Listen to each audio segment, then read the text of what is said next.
The battlefield had been loud for so many days that most soldiers had forgotten what silence felt like. The sky was always filled with bright flashes from distant blasts, and the ground shook every few minutes from impacts. Two alien factions had been locked in a long and bitter fight over a stretch of space that neither side truly understood anymore. They fought because they were told to fight. They fought because stopping seemed impossible now. On the outer edges of this battleground, the debris of broken ships drifted slowly, turning in the empty space like quiet reminders of everything already lost. Ships with cracked hulls floated without direction. Damaged machines flickered with dying lights. Exhausted pilots sat inside their cockpits, trying to catch their breath between brief pauses in the fighting. No one knew who was winning. Maybe no one was. In the middle of this chaos, a small group of soldiers from one faction rested inside a damaged bunker. They were tired, scared, and frustrated. Their helmets were scratched, and their armor carried marks of the long battle. One of them sat near a broken console, trying to get a clearer signal from their command unit. But the device had been failing for days, and nothing looked promising. Outside, the dust was thick. It floated in the air from old explosions, turning everything into a dull shade of gray. Even the bright lights from ships above looked weaker as they passed through the haze. This battlefield had been active for so long that it felt like it had its own personality, angry, stubborn, and unwilling to rest. Across the field, the soldiers from the other faction were no better. They also sat in shelters made from metal scraps and broken parts of old vehicles. They drank recycled water from small packs and ate meals that tasted like nothing. They spoke quietly among themselves, wondering how much longer this would last and if anyone, anywhere, still cared about them. Then something unusual began to happen. It started as a faint vibration. Not strong, not sharp, just a strange beat that didn't match the rhythm of ongoing war. At first, no one paid attention. The battlefield always had strange sounds. Maybe it was another ship falling apart, or a distant engine trying to restart. But the vibration continued. It grew slowly, like a heartbeat echoing through the ground and the air. Some soldiers stepped outside their shelters and looked up, unsure of what they were sensing. Many of them had been in battle for so long that they were used to ignoring strange things, but this one felt different. A pilot on one side tried to adjust a scanner, hoping to identify the source of the strange pulse. However, the device flickered and shut down entirely. He hit the side of it gently, thinking it was just another malfunction, but the screen stayed black. Several other soldiers also noticed their equipment turning off for a moment. Then switching back on dot, something was approaching. On the top platform of a damaged lookout tower, a commander lifted a pair of old binoculars. The lenses were slightly cracked, but they still worked. When he pointed them toward the sky, he froze. He couldn't believe what he was seeing at first, so he wiped the lenses and checked again. There, far above the battlefield, something massive moved behind the dust clouds. It was not falling. It was not drifting. It was descending slowly, steadily, like it had complete control over its movement. Its shape was unclear at first, but the size alone made it stand out. It was bigger than any ship either faction used. The commander lowered the binoculars, confused. His assistant climbed up the ladder and asked what was happening, but the commander simply pointed at the sky. The assistant followed his gesture and saw two other soldiers across the battlefield began noticing the strange shadow. They pointed upward with worried expressions. Some whispered to each other.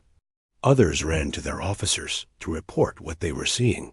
Messages spread across communication lines, but because most equipment was damaged, the information arrived in pieces. What is that? Is that one of ours? No ship that size exists in our fleet. Is it a planet fragment? Is it a weapon? The questions came from every direction, but no one had answers. Up in the air, the massive object continued its descent. As it got closer, its shape became clearer. It was a warship. There was no doubt about that. But it did not belong to either side. Its surface was covered in dark metal, smooth and sharp. Its lights glowed in a pattern that none of the aliens recognized. The engines produced a low, steady hum that felt almost too calm for a ship that size. The most frightening part was that it moved without any sign of struggle. It did not wobble, shake, or lose balance. It moved like it was certain of its purpose. Like it had no fears at all. The battlefield began to grow quiet. Soldiers who had been firing moments earlier lowered their weapons without being told. Pilots shifted their ships away from the center, unsure whether they should continue fighting or retreat entirely. Even commanders, known for shouting orders during chaos, stayed silent, staring at the mysterious ship. Some soldiers tried to scan it with their devices, but their tools malfunctioned again. Screens glitched, signals cut in and out. A few gadgets completely shut down. It was as if the ship's presence alone affected everything around it. One alien technician sat on the ground, confused and scared. He tapped his fingers against the side of a broken scanner and whispered, "What is this thing?" Even though no one nearby had an answer. On the other side of the battlefield, a young officer looked up while sitting beside a damaged transport vehicle. She squinted through the smoke and whispered to her team, "I've never seen anything like it. Whatever it is, it's not here to join this fight." Her team exchanged cautious looks. They all felt the same thing. Whoever had built that ship did not seem interested in taking sides. Instead, the presence felt more like someone stepping into a room where two children were fighting over something small. Calm, but powerful. Overwhelming, yet quiet. As the massive ship continued to approach, a noticeable shift happened in the atmosphere. The usual roar of engines, blasts, and metal clashing slowly faded. Ships hovered in place without firing. Ground forces paused. Some took nervous steps backward. Others shielded their eyes from the light reflecting off the descending warship. For the first time in weeks, the battlefield actually fell silent. Even the wind felt still. Some soldiers tried to convince themselves that this new ship was a neutral observer, maybe a lost vessel passing through. But deep inside, they all knew that this arrival was intentional. The ship was too steady, too purposeful, too aware of its surroundings. A quiet message spread between the soldiers on both sides. No one knew who said it first, but it traveled quickly through whispers, radio signals, and panicked breaths. "It's not one of us." The realization sent chills through everyone. In a battlefield where two factions fought fiercely for control, a third presence was always the last thing they expected, especially one so large and so advanced. The enormous ship slowed as it approached the center of the combat zone. Its lights shifted slightly, forming a pattern that looked almost like a warning. Below, soldiers tightened their grips on their weapons out of habit, not aggression. Their instincts told them to defend themselves, but something stronger told them not to provoke whatever had arrived. Two pilots in small fighter ships hovered close to each other in the air, trying to figure out what to do. "Should we run?" One asked nervously. "And go where?" The other replied. "If that thing wanted to stop us, it already could." On the ground, an injured soldier who had been resting near a broken wall looked up with tired eyes. He felt an unusual calm wash over him. Somehow, without knowing why, he sensed that the new ship wasn't here to destroy anyone, but it was definitely here to take control of the situation. The ship finally broke through the last layer of dust, revealing its full design. The metal that covered its surface was dark but polished, reflecting the faint light coming from the distant stars. There were markings on its hull, written in a language no one on the battlefield could understand. Its engines emitted a deep, Soft sound that felt strangely peaceful, even though the ship itself looked powerful enough to end the battle instantly. The soldiers stared in disbelief. This was not a vessel from their universe, or at least not from the part of the universe they knew. The strange warship came to a steady halt above the center of the battlefield. It hovered there, unmoving, watching, waiting. And for the first time since the conflict began, both sides felt the same emotion at the exact same moment. Not anger, not fear of each other, but a shared understanding that something far greater had entered their world. They did not know its intentions. They did not know its creators. They did not know what would happen next. But one thing was clear. This ship did not belong to either faction. This ship belonged to someone else, someone neither side had ever expected, someone both sides had forgotten existed. A quiet voice spread across the field again, but this time it was different. This time it carried a sense of wonder instead of fear. Is it human? No one knew, but they were about to find out, and the battlefield, once loud and relentless, waited in silence for whatever came next. When the strange warship finally broke through the thick layers of dust and smoke, everyone on the battlefield could see it clearly. And the moment they saw it, something inside them shifted. It was not fear alone. It was something deeper in awareness that this ship did not belong to any known empire in the region. It was something entirely different. Soldiers on both sides stood still, their helmets tilted upward, their hands frozen halfway to their weapons. Normally, even a brief pause in battle was dangerous. But this was different. The presence of the ship felt too strong, too mysterious, and none of them wanted to make the first mistake. The ship's design was nothing like what they were used to. Alien ships usually had curved shapes, glowing cores, or long, thin frames. But this ship had a structure that looked solid, almost stubborn. Thick armor plates covered the hull like layered shields. The edges were sharp and angled, giving it a bold, commanding look. The lights on its surface flashed in a pattern that didn't match any known military code. A group of technicians from one faction huddled near a half-broken console, trying desperately to scan the ship. "Try again," one whispered. "I am trying," the other replied, tapping at the screen. "It's not reading anything." The scanner flickered again, showing a strange mix of numbers that didn't make sense. The technician frowned, leaned closer, and muttered, This shouldn't even be possible." Another soldier stood behind them, watching nervously. "What does it mean?" The technician took a slow breath. "It means the ship is doing something to our sensors. It's like it's hiding its real power. Or maybe our machines just can't understand it." That single sentence spread quickly.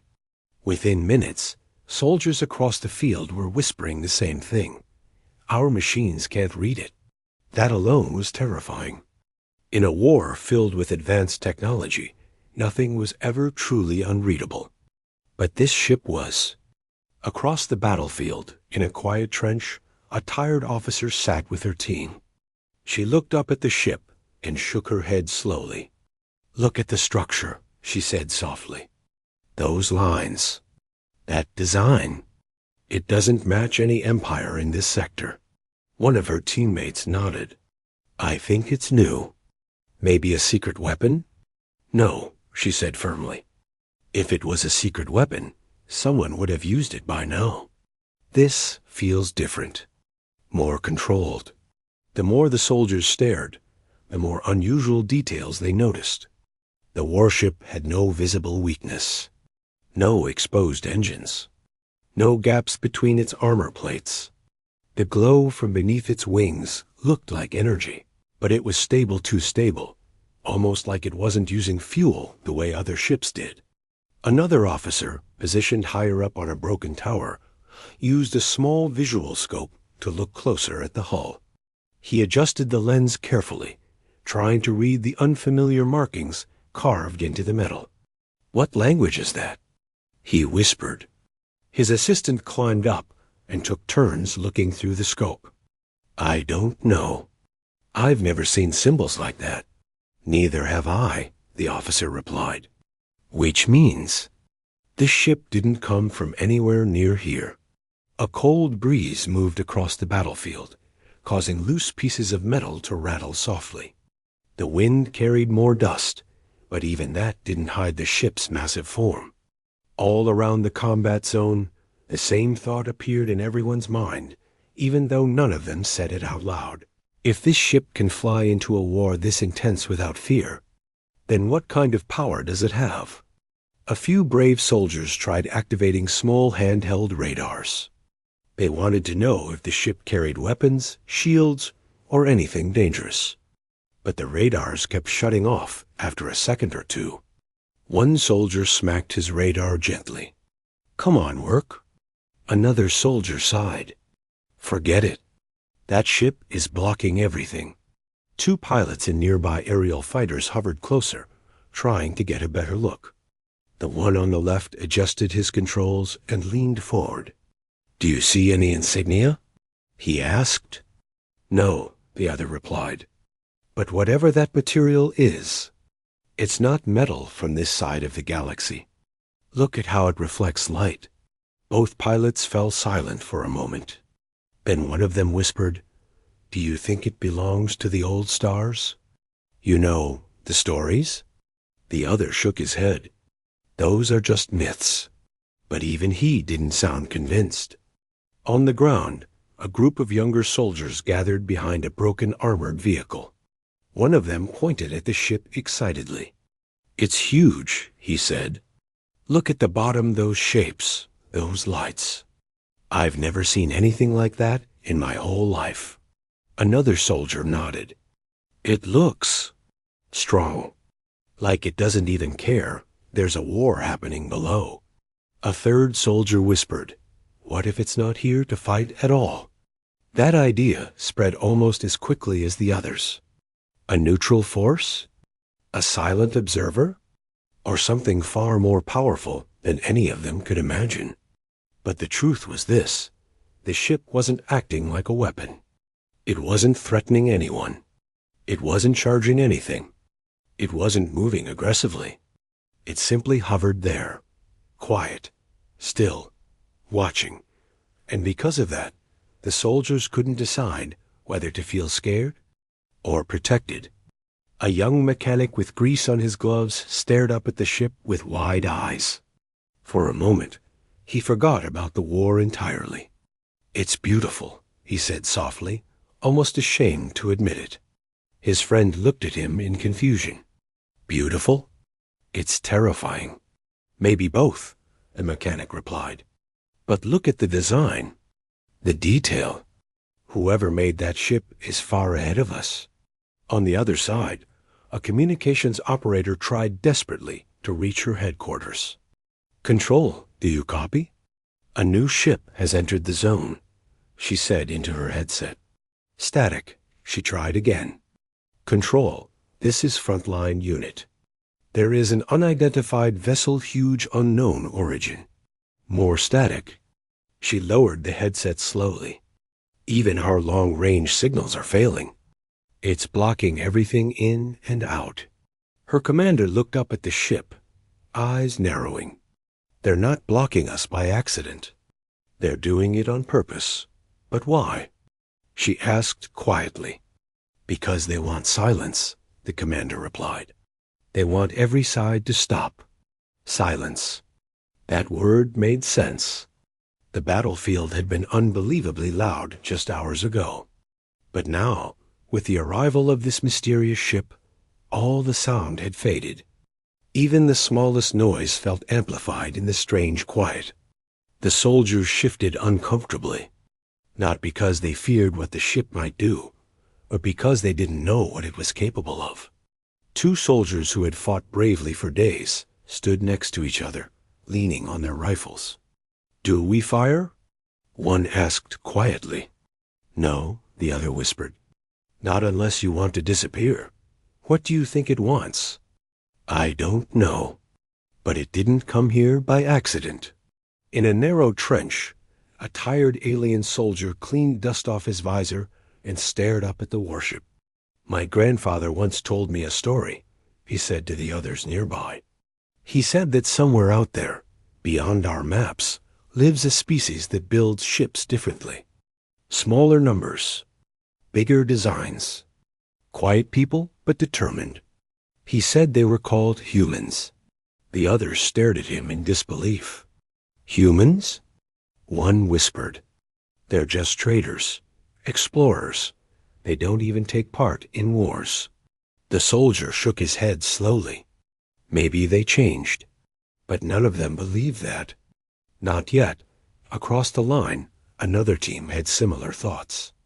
A pilot scribbled notes onto a scrap of metal, trying to draw the ship's shape. He didn't know why, but something about it felt important. He muttered to himself as he drew, "This structure, those engines, it's too advanced, too clean. Whoever made this isn't just strong. They're disciplined." Another soldier looked at the drawing. "Do you think it's part of a hidden empire?" "No," the pilot answered. "If an empire had tech like this, the galaxy would already know about it." A soft rumbling filled the air again as the ship adjusted its position slightly. It wasn't a threatening movement, just a shift. But even that small movement made everyone flinch. It wasn't the size alone that made the soldiers nervous. It was the control, the precision, the way the ship managed every detail perfectly, as if nothing in the battlefield could touch it. Eventually, the dust settled enough for everyone to see the ship's full silhouette. A wide, heavily armored structure with no visible damage. Clean lines, unknown symbols on the hull, and a soft blue glow beneath it that pulsed like a heartbeat. One soldier whispered the words everyone was secretly thinking. "If they wanted to destroy us, they would have already done it." Another whispered back, "Then why are they here?" The mysterious warship drifted silently, lowering itself just enough to show that it had no intention of leaving immediately. It was waiting, watching, judging, and as the soldiers continued to stare in awe, one truth slowly began to form in their minds, even though none of them dared to say it out loud. This ship didn't belong to their universe's strongest empires. This ship didn't answer to any alien commander. This ship wasn't here for conquest or destruction. This ship felt human. And if that was true, then everything they thought they knew about humanity was about to change forever. The battlefield, once chaotic and deafening, now held its breath waiting for the ship's next move. For a long moment, the battlefield stayed completely silent. Not because the soldiers suddenly decided to stop fighting, but because every single person on both sides was waiting for the strange warship to make its next move. The ship hovered in the center of the combat zone like it owned the entire sky. It didn't shake, didn't drift, didn't show any sign of fear or pressure. It was perfectly steady. The soldiers were not. Many of them held their weapons close, more out of habit than confidence. Their hands felt sweaty inside their gloves. Their breathing was uneven. Even the bravest of them felt something heavy inside their chest. Not fear of death, but fear of the unknown. No one wanted to be the first to act. Then, without warning, every communicator on the field made a soft popping sound. A small crackle of static echoed through helmets, radios, control panels, and ship headsets. It wasn't loud, but it was enough to grab everyone's attention.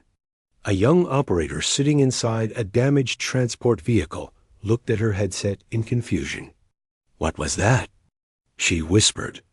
Before anyone could answer, a new sound came through all communication channels at the same time. A voice, calm, steady, clear, not angry, not rushed, not panicked, just firm. The voice said only a few words at first, but those few words changed the entire energy of the battlefield. "This is a warning. Cease all firing immediately." Every soldier froze. The pilots in the air held their breath, their hands hovering over their controls. Ground fighters lowered their heads, as if expecting something else to follow. Officers standing on elevated platforms exchanged wide-eyed looks. The voice came again, stronger this time. Stop all weapons. Stop all attacks. Stop all movement toward conflict. Comply now. There was something strange about the voice. It didn't sound alien. It didn't have the usual tone or rhythm of any known species. It sounded ordinary, almost familiar, in a way that made the soldiers feel strangely nervous. One soldier whispered, "Whose voice is that?" Another replied softly, "It's not ours." Near the center of the field, a commander tried to respond through his own radio. "This is commander of..." Static swallowed his words completely. The strange ship wasn't letting anyone speak. Its signal was stronger than anything they had ever encountered. It overpowered every channel so effortlessly that even the technicians were stunned. "Try switching frequencies," one technician said. "I did," another replied. "It still cuts us off. What about emergency channels?" "No use. They're blocked too." It was clear that the mysterious ship was in full control of all communication, and it was not allowing arguments or negotiation. Inside a small shelter made of broken metal panels, a group of soldiers huddled close, listening to the voice. One of them finally said what everyone was thinking. "That voice. It sounds human." The others looked at him with disbelief. Humans? The quiet traders? The explorers who traveled in small groups, selling simple equipment, sharing stories of their peaceful colonies? Humans were known everywhere for cooperation, not conflict. A second soldier shook his head. "Humans can't build a ship like that." "Maybe they changed," another whispered. On the opposite side of the field, two pilots hovered in their fighters. They were close enough to see the glow from the massive warship's engines. "Listen to that voice again," one said. "Does that sound alien to you?" The other hesitated. "No, it doesn't. It sounds like someone from those small colonies near the outer rings." "Outer rings?" The first pilot repeated. "Humans live there." The second pilot didn't answer, because the voice returned once more. "We repeat, all sides will cease fire. No exceptions. This is the final request." The tone changed slightly. It wasn't angry. It was confident, serious, and completely sure of itself.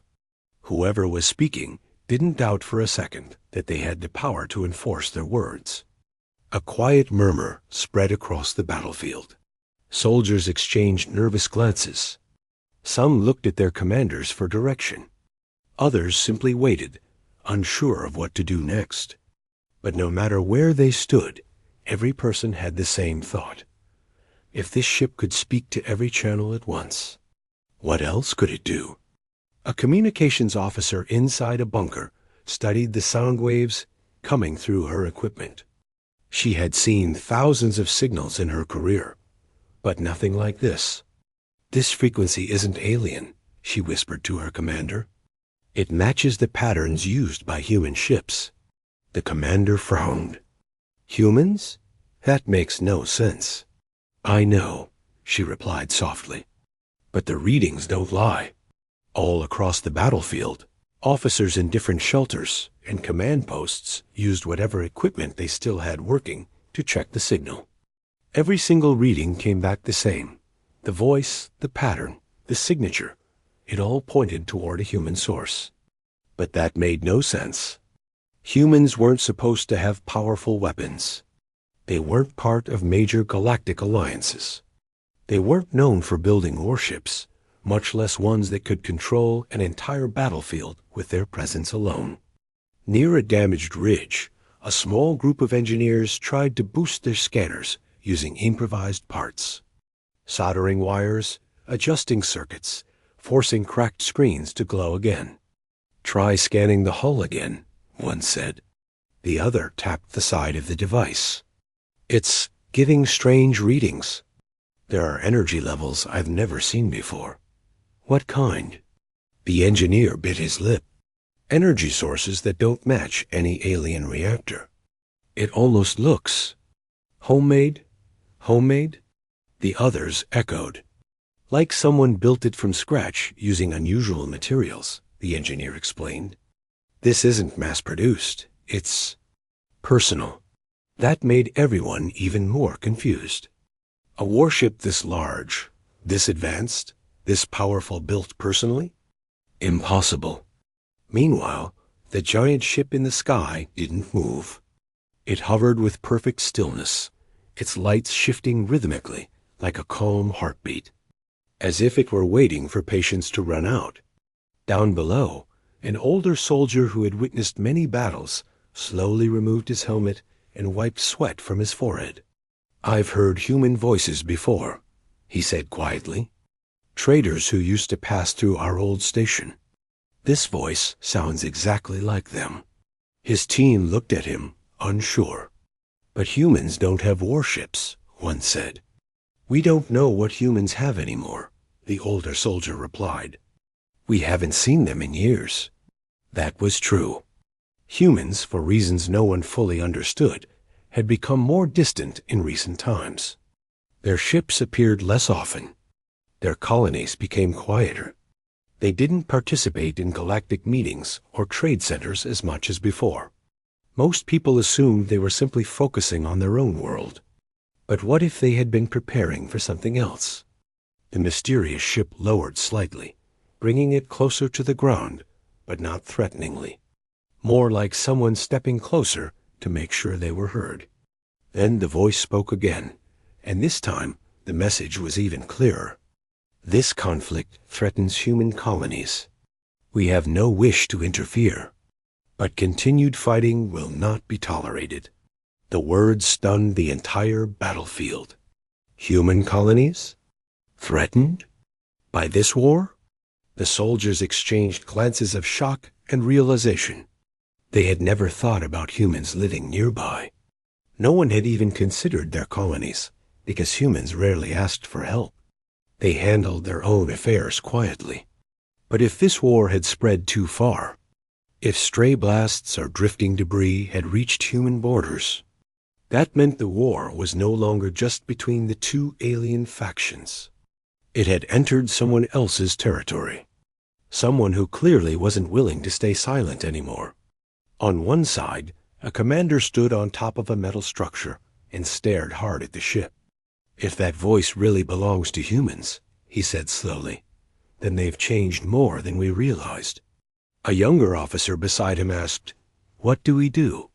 The commander exhaled. "We listen." For now. Across the battlefield, the same conversation was happening. Officers were hesitating, not because they feared the enemy in front of them, but because they feared the unknown ship above them. The ship didn't just demand peace. It commanded it. Finally, after a long and heavy silence, the mysterious voice gave one last message. Stand down. This is the last warning. There was no anger, no loudness, no aggression, just certainty, confidence, authority, purpose, and the strangest part was, it sounded like the voice of someone who had no doubt in their ability to stop the war if they had to. Because humans, it seemed, had become something far more formidable than anyone expected. And every soldier on the field now wondered if this was only their voice. What kind of power did their ship truly hold? The battlefield remained quiet, waiting for what the human warship would say or do next. Strange kind of calm that settles over the ruins of the battleground. It is the kind of calm that comes only after a big moment, the kind that makes every person stop and breathe for the first time in hours. No one really knows what will happen next. All they know is that the human warship is no longer a distant rumor or a message on a screen. It is here, watching them, scanning everything, and deciding what to do. The people on the ground do not move at first. Some stand quietly, while others sit down slowly, as if their legs can finally rest after holding too much fear. A few of them keep looking up at the sky, as if expecting something dramatic to follow. But nothing dramatic comes. The warship simply hovers, silent and still, like a giant guardian trying to understand the mess beneath it. Inside the human warship, the crew is also silent.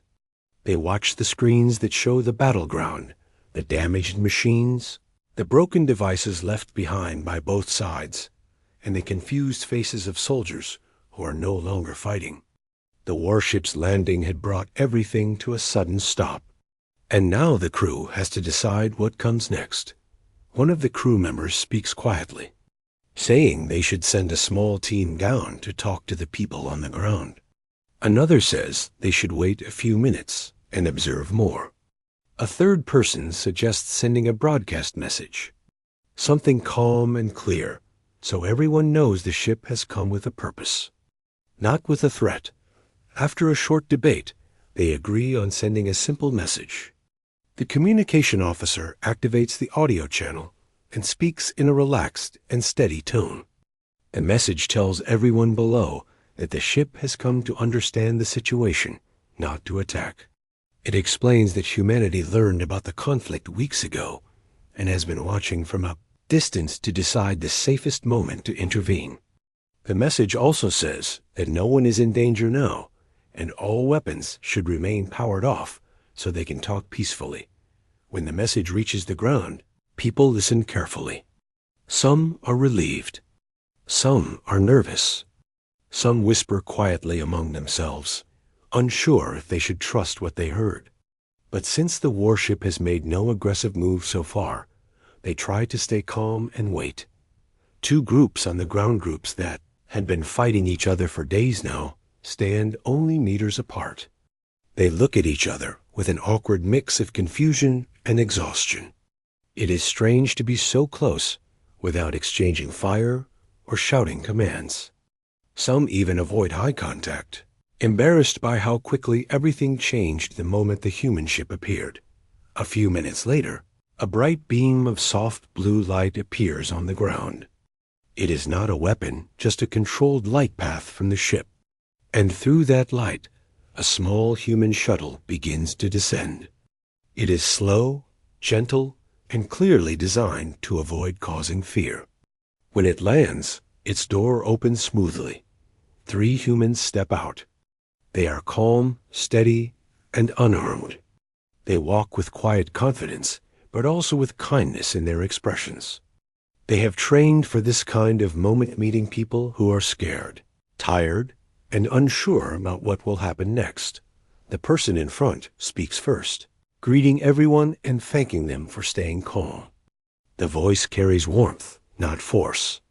The humans introduce themselves as mediators sent to understand the conflict and help end it without further harm. They explain that the warship has advanced systems that detected heavy energy spikes, dangerous weapon signatures, and rising emotional stress levels, which is why it had to intervene before the situation became even worse. The gathered soldiers listen closely. Many of them are too tired to argue. They just want answers and maybe a chance to go home. One of the leaders from the left side steps forward and carefully asks how much the humans have seen and what they plan to do now. The second leader from the opposite side joins a moment later, trying to show respect, but also protectiveness toward his own people. The human mediator listens patiently and then explains everything.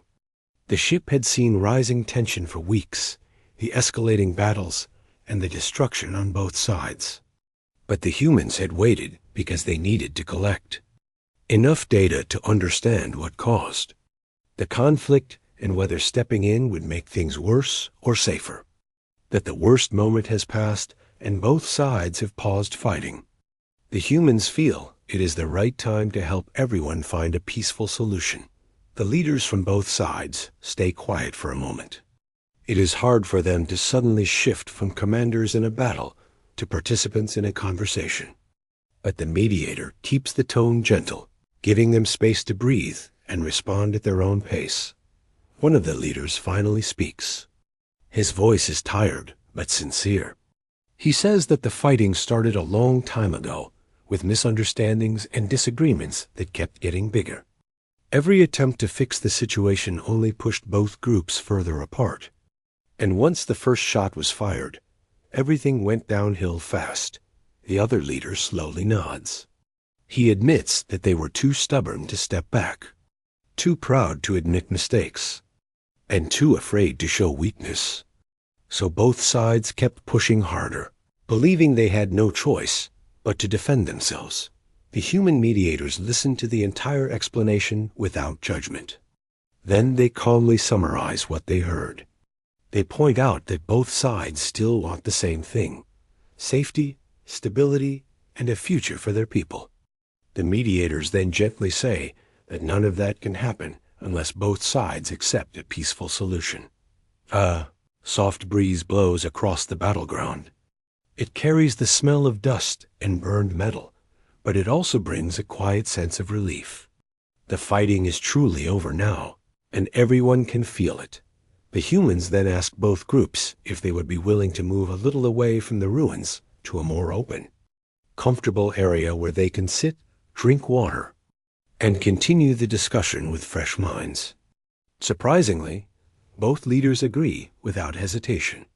They are too tired to argue, and they know deep inside that the presence of the human warship has changed everything. As they walk toward a nearby clearing, the atmosphere slowly shifts. Soldiers who were enemies just hours ago now walk side by side, still cautious but no longer hostile. Some look around at the damage and quietly wonder how things reached this point. Others keep staring at the warship above, still amazed by its silent strength. When they reach the open area, the human team gives everyone water and small energy packs. Even this simple act makes the atmosphere soften even more. People talk in low voices. Some share their worries. Some talk about how tired they are. Some even laugh softly at how surreal the entire day feels. The human mediator then asks everyone to sit in a circle, not separated by sides, but mixed together so that no one feels like an outsider. Slowly and awkwardly, they form the circle. It is the first time in months that the two groups have sat this close without fear. Mediator begins the conversation carefully. They ask questions about what both sides want for their future. They ask what each group fears the most. They ask what both sides think a fair solution might look like. The answers come slowly at first. But as people realize they are being listened to, not judged, not threatened, they speak more openly. The humans guide the conversation in a gentle, steady way, making sure everyone feels heard. The longer they talk, the more everyone starts noticing something they had forgotten. The other side is made of ordinary people too. People who felt fear, loss, pressure, and confusion, just like them. People who never wanted endless fighting, but didn't know how to stop it either.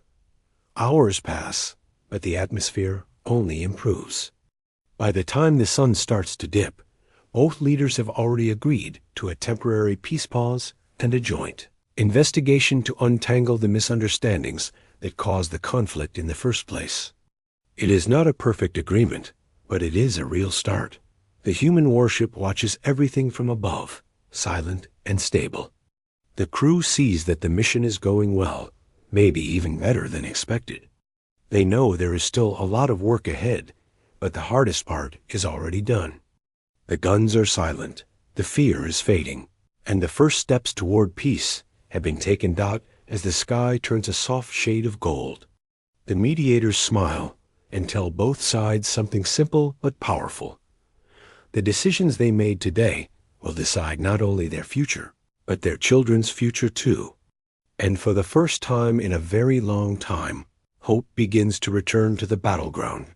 Part 4 ends with that hope quietly spreading across the clearing, warming tired hearts that had almost forgotten what peace felt like. Quiet sunrise spreading across the battleground. The light touches the broken ground gently, almost as if the sky itself wants to erase the memory of what happened there. For the first time in many days, the air carries no sound of danger. Instead, It feels calm, almost hopeful, like the world finally has space to breathe. The two groups who once stood against each other wake up slowly. Some sit stretching their tired arms. Others blink at the sky, still amazed that the human warship is hovering silently above them. A few whisper among themselves, wondering what will happen today, but the voices are soft, not fearful. Near the center of the clearing, the human mediators stand together, discussing the plan for the day. They have slept little, but they look refreshed in a different way. There is something about helping people find peace that gives its own kind of strength. They check their notes, review the agreements made last night, and prepare to continue guiding everyone. When both groups gather again, the mediators greet them with warm smiles. They begin by thanking everyone for staying cooperative through the night. Then the discussion starts, not heavy, not technical. Just simple questions about what each group wants going forward. Slowly, both sides share their thoughts. They want safety, fair resources, and a way to solve problems without fighting. They want their families to feel secure. They want their homes rebuilt. They want a future that does not repeat the mistakes of the past. The mediators listen without interrupting. Each time someone speaks, the humans nod, showing respect and understanding. And gradually, something beautiful happens. The two groups start responding to each other directly. At first, they do so carefully, choosing their words like someone trying not to touch a fresh bruise. But with time, their voices grow steadier, clearer. One person says they want help repairing communication systems so misunderstandings don't happen again. Someone from the other group agrees and adds that joint communication officers would help. Another person suggests rebuilding certain shared areas together rather than separately. A few others nod in agreement. The mediators smile quietly because they know what this means. These people are not just asking for peace, they are starting to create it themselves. After a break, the humans bring out a portable display from the shuttle. On the screen, they show a simple plan, drawn overnight, that combines the ideas from both sides. It is not perfect, but it is balanced and fair. It includes steps for rebuilding, shared leadership in important tasks, and a schedule for resolving old disputes with proper guidance. The mediators ask if anyone wants to add or change something. Many gather around the screen, pointing at different parts, discussing quietly, offering suggestions. It feels more like a community meeting than a former battleground. The same ground where they once stood against each other is now a place where they stand together. After the adjustments are made, both leaders move forward. They look tired but relieved. The mediator hands each of them a small tablet device showing the final written agreement. The words are simple and easy to understand. They read it carefully. Then, without needing long speeches, they both accept it with a gentle nod. There is no loud celebration. But the silence itself feels meaningful, like a deep exhale shared by everyone. The humans then suggest one more thing before the warship departs. All groups should walk through the battleground together, not to revisit the pain, but to understand what they are leaving behind and what they are choosing instead. The idea feels heavy at first, but slowly the leaders agree. So they walk. The ground crunches lightly under their boots. They pass broken metal pieces, crushed soil, and damaged equipment. But instead of fear or anger, the feeling now is different.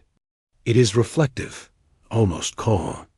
People from opposite sides walk close enough to hear each other breathe.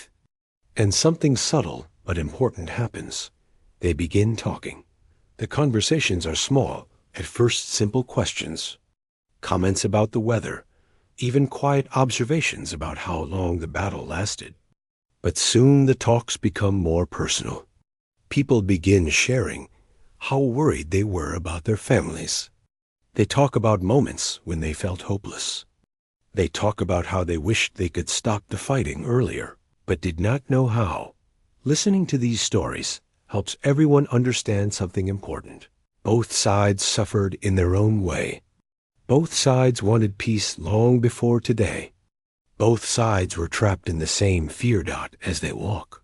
The human mediators stay behind, giving the group space to connect naturally.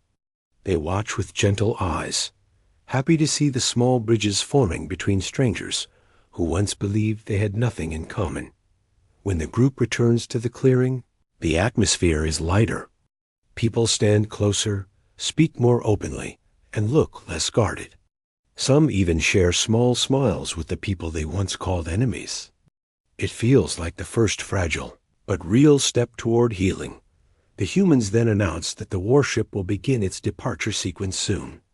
They explain that the ship will stay nearby, in orbit for a little while, just to make sure everything remains stable. But the main intervention is over. The rest is now in the hands of the people here. A small wave of nervousness passes through the crowd. It is natural after all. The warship's presence felt like a shield. But the mediator reassures everyone. They say the biggest change has already happened, because the desire for peace is real and shared. The ship was only a spark. The people themselves created the fire of hope dot, as the mediator says this. Several people from one side look at the other side and nod. And the other side returns the nod with equal sincerity. It is a simple gesture, but it carries the weight of many days of fear and conflict. The humans pack their equipment and head toward the shuttle. Before boarding, the mediator turns one last time and offers a few calm words. Conflict ends when people decide that understanding matters more than winning. Today, you made that decision. Hold on to it. Protect it. Build your future on it. The leaders thank the human team, not with fancy words, but with honest gratitude. They shake hands not out of formality, but because they truly appreciate the help given to them at a time when everything felt lost. The shuttle door closes.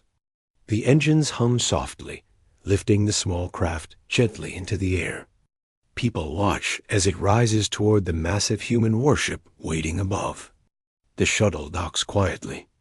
Then the warship begins to ascend, but it moves slowly at first, giving the ground one final scan. The hull catches the warm afternoon light, making it shine like a giant silver guardian. Then, with a soft pulse of energy, the ship begins to drift upward into the sky. Everyone watches until it becomes a distant shape. Some raise their hands slightly, almost like a silent goodbye. Others stand still, reflecting on how the presence of this ship changed their entire path. When the warship finally disappears into the higher sky, a gentle wind passes over the clearing. It carries dust, yes, but also a strange kind of peace. People breathe deeply. Some close their eyes. Some simply stand quietly, letting the moment sink in. Then the leaders turn to their people and speak softly. They say the same message. It is time to rebuild. Time to talk. Time to let go of old anger. Time to ensure that this ground becomes a place for new beginnings. Not old wounds. The groups slowly start moving together, gathering tools, clearing the area, picking up broken parts, and discussing how to organize the rebuilding. There is no yelling, no arguments, just soft voices and gentle cooperation. For the first time in a long time, the battleground feels like a place of teamwork. Hours later, as the sun begins to set again, the ground looks different. Not fixed, not perfect, but better, cleaner, more hopeful. And the people look different, too, not like two sides, but like one community learning to trust again. A group of children, who were watching from a distance, finally run toward the clearing. Their laughter fills the air, light and innocent. The adults look at them and smile, because that sound pure and joyful is the best sign that peace is real. The day ends with a simple meal shared under the open sky. People from both sides sit together, eating quietly, exchanging short stories, and smiling in ways they thought they had forgotten. The mediators are gone, The ship is gone, but something stronger remains. The willingness to move forward as night settles. The stars shine brightly above, just like the warship did hours ago. Someone looks up and whispers a small thank you, not expecting a reply. But even without a reply, they feel comforted, because the human ship may have left. But the lesson stayed behind. Peace begins not with power, but with understanding, and the courage to take the first step. And on that once silent battleground, everyone took that step together.